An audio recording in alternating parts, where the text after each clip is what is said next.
Kembali lagi di Tawa, Talking with Ormawan. Tempatnya kita ngobrol santai tapi tetap insightful. Senang sekali nih rasanya bisa menyapa kalian hari ini pada episode kami yang keempat di Tawa. Episode kali ini pastinya spesial banget. Kita akan bedah tuntas dunia mahasiswa, terutama peran dan kiprah kakak-kakak kita di organisasi mahasiswa atau yang akrab disebut Ormawan. Kita akan ngobrol langsung dengan narasumber luar biasa, para pemimpin muda yang pastinya udah banyak pengalaman dari suka maupun duka dalam organisasi. Oke, tanpa berlama lagi, mungkin langsung saja kita sambut Kak Fahri Antara dari IMA dan Kak Muhammad Zainuddin dari Kukuala. Tepuk tangan yang meriah. Dan juga nih kakak-kakak bisa meluangkan waktunya di tengah kesibukan yang padat. Nah, sebelum kita mulai, kita kenalan lebih jauh dulu ya. Boleh nih untuk kita bacain CV dari Kak Fahri. Dari CV Kak Fahri ini ada ikut Imasped ya? Boleh diceritain sedikit Kak? Jadi pada awal aku masuk kuliah itu sempat kayak bingung kan mau masuk Ormawan mana atau nggak masuk sama sekali. Kebetulan pas itu emang dari di open recruitment dari Imasped dan sedikit tertarik juga karena dulu pas SMP kurang lebih SMP SMA itu pernah ikut kayak ekstrakurikuler seni gitu ya, tapi lebih ke arah musik sebenarnya. Jadi karena ada open recruitment di Imasped dan ini berhubungan sama seni, itu jadi aku mungkin tertarik untuk join juga karena mungkin bisa selain musik mungkin ada seni lain lagi yang bisa aku eksplor juga dan jadi ya sempat masuk. Selanjutnya ada kakak ikut di divisi hubungan eksternal di IMA. Ya, nah sebenarnya kalau untuk divisi Bubex sendiri di IMA itu kan awal join itu di tahun kedua. Setelah tahun pertama itu cuma ikut sama Imasped doang. Terus di tahun kedua coba pengen ikut sama yang lain lagi untuk lebih eksplor lagi. Tapi kali ini lebih ke arah internal di jurusan akuntansi gitu kan. Terus mencoba-coba untuk join ke IMA, ke AMJ akuntansi. Kenapa aku pilih Bubex itu sendiri karena memang dari aku SMA juga aku sudah sedikit ada ketertarikan lebih lah ke arah eksternal. Jadi berkomunikasi sama orang lain, terus juga kayak bernegosiasi tentang permintaan sponsor dan lain itu yang ada di pikiran aku pas dari SMA. Jadi kayak tertarik nih untuk masuk ke Bubex termasuk aja nih. Selanjutnya kakak juga ikut dinas IAKESMA di Badan Eksekutif Mahasiswa itu. Ya, nah di tahun kedua itu juga selain ikut HMJ, itu kan aku baru tahu nih, baru kenal lebih dalam lah dari Mama BEM, dari BEM kan. Jadi selain ada HMJ, aku baru tahu ternyata ada dan eksekutif juga. Dan sebelumnya aku pas SMA sama SMP itu mungkin lebih sering lihat dari layar kaca doang gitu kan, dari anak-anak kuliah yang ikut band gitu kan. Kayaknya keren nih, jadi aku cuma pengen ikut juga. Tapi kenapa aku tidak ambil Bubex juga di BEM itu? Karena menurut aku kalau misalnya aku sudah ambil Bubex di IMA, di jurusan akuntansi, pada tingkat fakultasnya itu di BEM ini, kayaknya kalau aku ambil yang lain, di intro yang lain mungkin bakal lebih bisa menambah ilmu aku lebih lagi, tidak cuma stuck di satu bidang doang. Jadi aku coba untuk join ke bidang lain, dinas lain, dan kebetulan ada teman aku pas saat itu jadi kepala dinasnya, itu si Piki, Kak Piki jadi kepala dinas di Akesma dan dia tuh ngajak join dan di Akesma aja. Jadi aku pikir kayak sudah mungkin ini pengalaman baru juga untuk pengalaman ini. Oke, terakhir kakak nih udah jadi ketua umum IMA nih, guys. Boleh cerita kak, udah jadi ketua umum. Jadi mungkin awalnya ini bukan niat dari diri aku sendiri sebenarnya, karena pada saat tahun kedua itu aku mengikuti dua organisasi dan aku rasa kayaknya ini sudah in my limit lah untuk pengaturan jamnya, kita mau prioritas mana, apakah akademik, apakah organisasi, itu kayaknya aku dengan join kedua organisasi ini kayaknya udah cukup banget nih. Tapi pada saat kami setelah masuk ke tahun ketiga itu nggak nyangka juga sih sebenarnya ada banyak tawaran juga ada kepercayaan lah dari ketum sebelumnya sama Kaiza, dan Kaiza sebelumnya dia kayak bener percaya banget nih sama aku. Jadi kayak dia beneran mendorong aku banget untuk naik aja gitu di YouTube, coba-coba dulu. Tapi sebenarnya dari awal itu kayak dari hati aku sendiri itu sebenarnya belum ada niat jadi YouTube karena aku merasa kayak aku tuh masih belum cocok lah, masih belum capable di sana.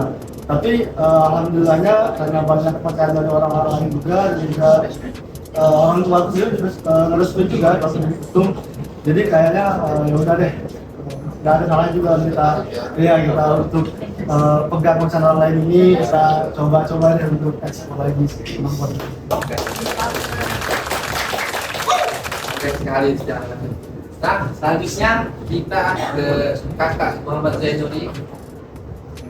Cukup aktif ya dari melihat dari CV-nya ini. Kakak ikut staf muda community relationship di Mempak. Boleh kan ceritain? Ini kurang lebih tahun kemarin ya, masanya 2024-2025, masanya nggak ada apa.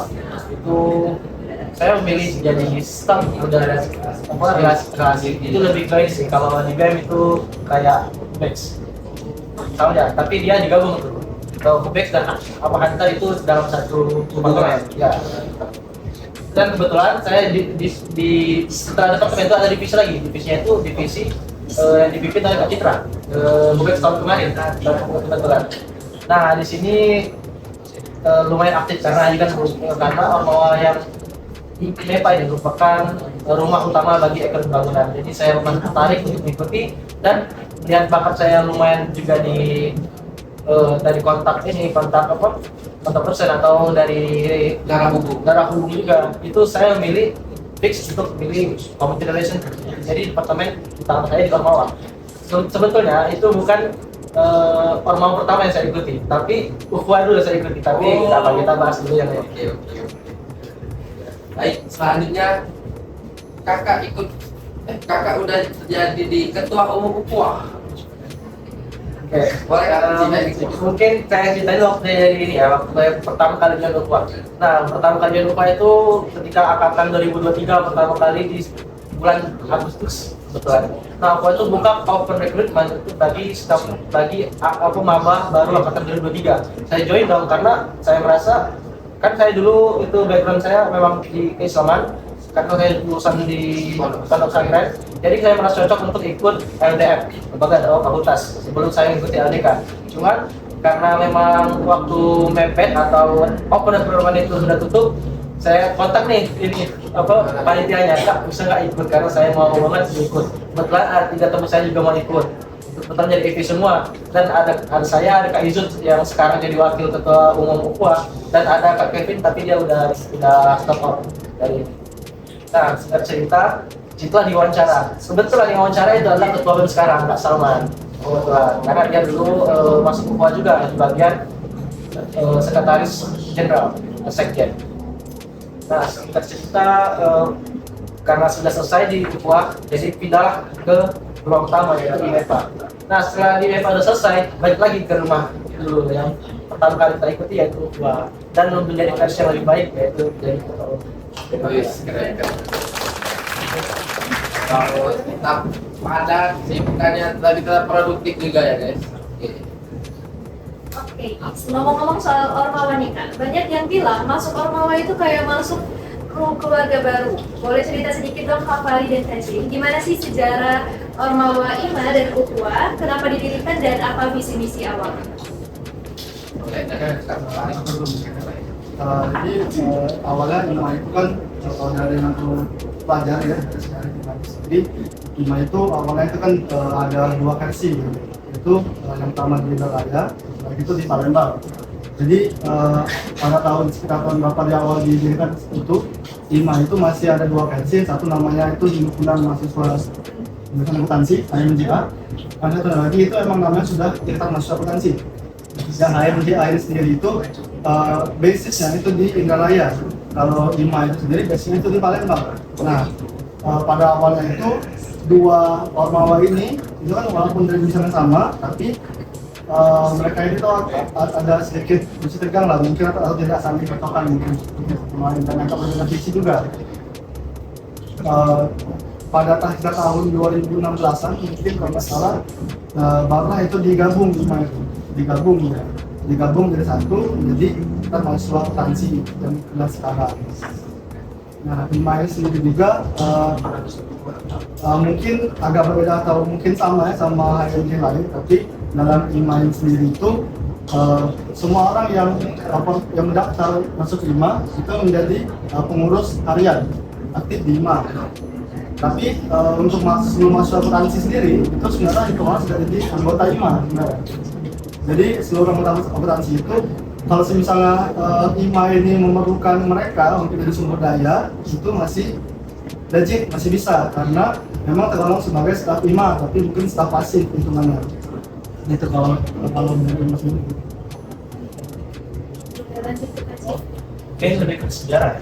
Nah, kebetulan kalau yang saya ingat atau saya dengar dari dosen-dosen yang lain, UPUA itu pertama kali didirikan atau pertama kali dimunculkan itu oleh pemikiran dosen-dosen kita yang alumni pondok pesantren, yaitu ada Pak Muiz yang sekarang jadi WD1, ada Pak Syantiri sekarang jadi dosen akuntansi, dan ada Pak Sudiro, kalau kalian tahu dari akuntansi.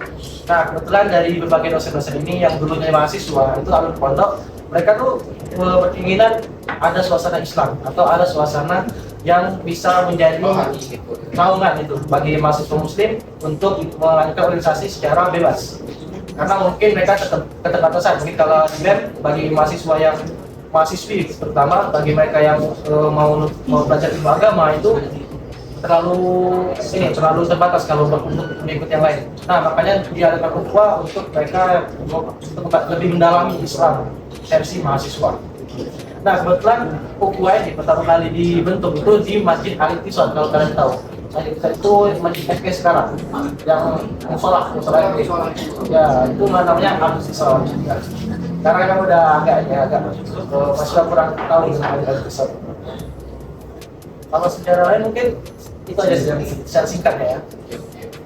Kalau open rekrutmen IMA Kak, buat maba-maba yang 25 nih, kapan sih Kak? Mungkin untuk mahasiswa baru akuntansi tahun 2025 mungkin karena kami itu pada awal masa PKKMB itu kami sudah sedikit ngebocorin ini tentang open recruitment IMA, dan juga kami sudah membuka terlebih dahulu open recruitment untuk mega proker IMA, yaitu SEN. SEN ini sendiri itu adalah mega proker IMA Sriwijaya Content National Day, yang mana ini jadi final proker IMA lah untuk setiap periodenya. Nah, jadi kami sudah membuka terlebih dahulu oprek untuk SEN ini pada masa PKKMB, dan sudah ada mahasiswa baru angkatan 25 yang sudah mendaftar di panitia, sudah terpilih juga dan sudah mulai bergerak prosesnya. Sudah kami sempat bocorkan juga ke mahasiswa baru itu kalau IMA itu biasanya akan open recruitment pada awal periode baru, yaitu antara bulan Januari atau bulan Februari. Kalau misalnya tidak ada hambatan dan juga cepat pemindahan periodenya, itu mungkin bisa dikenakan pada bulan Januari. Tapi kalau misalnya ada sedikit hambatan, itu biasanya paling maksimal bulan Februari baru dibuka. Ya. Lupa nih, kalau maba 25. Kalau gua Kak, Rekrutmen ya. Oke, sebelum kita bahas maba, sebenarnya UPUA udah open recruitment itu dari Agustus untuk angkatan 2024. Bukan Agustus, tapi bulan Juni. Tapi ya itulah, ada satu yang bertanya tapi nggak daftar, bahkan nggak ada sama sekali sampai sekarang. Nah, kebetulan mulai sekarang masih dibuka untuk maba 25 yang mau ikut boleh. berpanjang ya? Bukan berpanjang, tapi ini udah buka lagi untuk khusus 25 yang angkatan 24 nggak khusus, cuman boleh ikut di staf ahli atau bahkan di staf muda. Menarik sekali nih. Oke, baik Kak. Tentu perjalanan sampai sekarang itu pasti nggak mulus ya Kak ya. Pasti ada suka dan suka. Ya, ini ada kita beralih ke topik agak sedikit ya Kak. Studi kasus ya, ya. Kita semua tahu nih kalau lingkungan kampus itu ibarat rumah kedua. Nah, jika seandainya Ormawa IMA ataupun UPUA itu dikasih kewenangan penuh untuk mengubah satu hal terkait lingkungan kampus, misalnya kebutuhan, fasilitas atau hal lainnya, hal apa nih yang bakal Kak Fahri dan Kak Zaid ubah pertama kali dan gimana strategi? Aku banget. Jujur kalau ini ya, kalau angka pikir sekarang apa yang harus ubah dari FE ini, sebetulnya itu kebebasan dalam berpakaian sih, lebih tepatnya. Karena gini ya, maksudnya itu bukan kebebasan pakaian dari lingkungan kampus, tapi dari tekanan mahasiswanya. Gini loh, misal ada kelompok muslim itu mau menutup auratnya atau dia tuh berpakaiannya syar'i banget. Nah, tapi teman-teman ini nggak support, malah ada yang menghina gitu. Contohnya udah ada sih, udah banyak. Nah, dari situ mau mengedukasi teman-teman bahwa khusus mahasiswa muslim itu setiap hari Kamis atau Jumat itu pakai pakaian syar'i untuk semua mahasiswa yang muslim. Nah, kebetulan udah ditanya dengan Mbak Tika, ternyata agak sulit karena memang itu langsung berubah culture fakultas. Memang agak struggling lah waktu untuk menyampaikan ide. Nah, kalau aku sendiri, ini sebenarnya agak sedikit nyambung kalau dari kasus dari tadi. Seperti yang kita tahu kan, kayak Zin bilang tadi kan, orang berbeda culture sendiri sama kita itu adalah sedikit disenggol-senggol oleh orang lain kan. Kayaknya itu jadi hal yang tabu banget. Nah, berangkat dari hal ini, aku sendiri sebagai ketua umum ini sebenarnya sudah agak lama memiliki keresahan ini sebenarnya, yaitu mahasiswa, terutama yang berada pada tahun kedua, tahun ketiga, apalagi tahun keempat, seperti yang anak-anakku misalnya, itu tuh sudah mulai sangat sedikit sekali semangat mereka untuk mengikuti organisasi. Jangankan mereka mengikuti kayak badan otonom, mereka mau ikuti HMJ aja itu sudah sedikit banget yang ingin berpartisipasi ke HMJ jurusan, itu sangat sedikit. Padahal sebenarnya dengan mengikuti HMJ ini sendiri, kita tuh sudah banyak banget belajar hal-hal lain kan selain di dalam kelas, seperti contohnya kepemimpinan.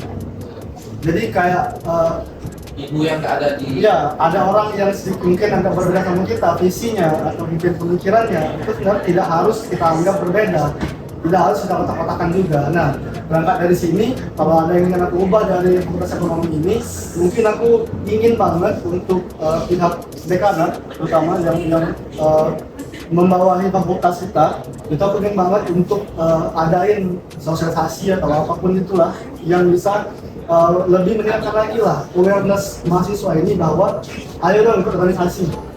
Kita pas zaman SMA aja itu pramuka bahkan diwajibin. Sedangkan kalau menurut aku organisasi ini itu mungkin jauh lebih luas cakupannya, jauh lebih berpengaruh juga ke orang yang ikut organisasi. Karena kalau misalnya dibilang organisasi mungkin dampaknya cuma orang bilang gini-gini aja nih, itu cuma orang ngomong aja, nanti nggak bakal gratis juga. Kalau menurut aku itu salah banget. Karena dengan ikut organisasi itu pressure yang kita rasakan pada kita mungkin ditunjuk jadi ketua pelaksana misalnya, itu pressure itu benar-benar nyata gitu. Nggak cuma gimmick doang kayak pas kita punya SMA mungkin. Dan tanggung jawab yang kita pegang juga itu juga nyata, karena kita pasti akan dilihat oleh dosen di rencana. Bahkan peminat ada dosen kan, beliau itu adalah orang-orang S2, S3, bukan orang-orang yang lulusan SMA aja. Jadi benar-benar oleh sivitas akademika yang memang terdidik. Jadi kita benar-benar pressure itu ada. Kemudian juga kalau misalnya kita salah atau mendapatkan hal-hal yang di luar biasa kita sebelumnya, kita dapat ilmu baru. Jadi kalau kita salah misalnya, kita tidak salah hitungannya. Jadi kita dapat pengalaman baru, pendidikan baru. Kita malah bisa makin upgrade lah versinya. Jadi kayak mahasiswa yang tahun-tahun ini sekarang ini yang bilang tadi, sangat sedikit yang kayaknya masih kurang sadar lah tentang pentingnya organisasi, dan saya harap kalau misalnya bisa dari fakultas itu lebih ditekankan lagi lah untuk mewajibkan mahasiswa ikut organisasi. Paling tidak di tahun pertama atau tahun kedua atau cuma satu kali itu tidak apa-apa. Intinya mas yang kita merasakan itu sih. Masih organisasi 1 tahun, buktikan lagi kan? Iya benar. Benar saya tahu lah. Idenya passionate banget nih, semoga ide-ide ini kedepannya bisa jadi inspirasi untuk kita semua bergerak. Oke, kita beralih ke sesi Q&A. Nah, sekarang saatnya kita berinteraksi sama teman-teman yang mendengarkan. Kita udah ngumpulin beberapa pertanyaan menarik dari followers di media sosial kita nih Kak. Oke, pertanyaan pertama datang dari audiens. Pertanyaannya, boleh share dong Kak proker yang bakal jalan sebentar lagi dari Ima dan Puan. Boleh mungkin dari dengar loh. Oke, Kak Jainul. Ini spoiler proker ya? Ya, join dulu, harus spoiler. Iya, betul guys. Spoiler ya, ini spoiler ya, semoga kalian tertarik. Itu gua bakal ada lomba plus juga seminar. Nah, lombanya ini lomba yang sebenarnya udah dari dulu puas. Mungkin yang tahun kemarin agak terhambat dikit, cuman insya Allah tahun ini bakal diadakan. Itu MTQ. Itu juga untuk persiapan MTQ nasional 2 tahun sekali untuk seleksi mahasiswa. Nah, kebetulan untuk lomba ini yang bakal jadi juri itu ya yang sudah berpengalaman. Contoh, nah sama juga yang udah menang lomba itu nggak bakal boleh ikut. Contoh dari Imaji dari manajemen tuh ada kawan kakak namanya itu Ali Putalo, itu nggak boleh ikut lagi. Kenapa tuh Kak? Ah, kelas itu masih menang lah. Udah di band. Udah di band. Nah, makanya untuk lanjut untuk broker ini ya kebetulan lombanya tuh bukan hanya tahfiz, tapi tahfiz ada tilawah, ada juga lomba bisnis plan ini syariah, dan juga seminarnya yang isi juga narasumber lulusan luar negeri. Menarik banget nih, lanjut ke Iva Kak. Nah, kalau dari Mas sendiri, untuk broker yang masih open recruitment sendiri itu sebenarnya sudah nggak ada ya, karena kami itu sudah menjalankan broker kami dari bulan Februari sampai ke bulan Agustus kemarin, dan di bulan September ini itu masih ada sisa broker yang tertunda aja pelaksanaannya, yang seharusnya diadakan pada bulan sebelumnya. Seperti kayak dari Mas Diri itu nanti bakal ada company visit, itu kami sebenarnya bakal kerjasama sama Pusri. Terus juga nanti juga bakal ada studi nasional. Nanti mungkin kami akan kerjasama sama universitas di Padang, mungkin antara Andalas ataupun di Padang. Rencananya seperti itu rencananya, atau mungkin juga ada opsi lain ke Unila. Terus juga ada proker Impact, itu proker dari divisi sosial rohani 5, yang mana proker ini itu kami mengajar ke sekolah-sekolah yang tingkat bawah lah, yang masih kekurangan terhadap pengajar sekitar. Lalu untuk mega program kami sendiri juga seperti saya bilang di awal, itu kami nanti akan mengadakan Sriwijaya National Day atau SEN, yang mana di SEN ini sendiri itu isinya adalah lomba Olimpiade akuntansi, yaitu Sriwijaya Accounting Olympiad SAO. Lalu juga ada lomba short video, short movie. Itu rencananya kami akan mengangkat tema pertagas atau akuntansi gas, minyak gas. Karena kenapa kami mengambil tema itu, karena Unsri ini sendiri adalah salah satu universitas yang mana akuntansinya itu berani untuk atau punya jurusan atau khususan di pertagas. Terus juga di samping itu nanti bakal ada motion, itu adalah blood donation atau donor darah, yang mana kami juga bekerjasama dengan Palang Merah Indonesia untuk mengadakannya. Motion ini sendiri juga sudah jadi broker atau bagian dari SEN secara rutin ya dari 3 tahun ke belakang. Terus juga dan terakhir kami punya bagian dari SEN yang paling besar itu adalah Fakta. Itu bentuknya adalah seminar, namanya kami mengundang ahli akuntansi, ahli bidangnya yang ternama, yang untuk tahun ini sendiri itu kami insya Allah akan mengundang atau menjadikan narasumber Bapak Arifin Ahmad. Dia adalah direktur dari Pertagas, direktur keuangan dan dukungan bisnis bersalah. Rencananya SEN sendiri itu akan diadakan pada akhir Oktober. Nah, kalau untuk program kerja di periode berikutnya, pada saat nanti adik-adik 25 itu mendaftar, mungkin kurang lebih akan sama seperti tahun ini, yang mana dari IMAR sendiri kan banyak divisinya, dan sedivisi itu mereka berada pada bidang atau percakupan yang berbeda-beda. Jadi untuk adik-adik nanti yang suka banget sama kolaborasi keluar, mungkin mereka bisa untuk main back dengan proker-prokernya seperti studi banding, dan juga company visit, dan juga mungkin prokernya kayak live Instagram sama kakak yang sudah pengalaman di bidangnya. Bagi mungkin adik-adik yang nantinya suka banget akademik banget, mungkin mereka bisa join ke SAS, mana SAS itu punya proker seperti lomba, mengadakan pelatihan copywriting dan lain-lain.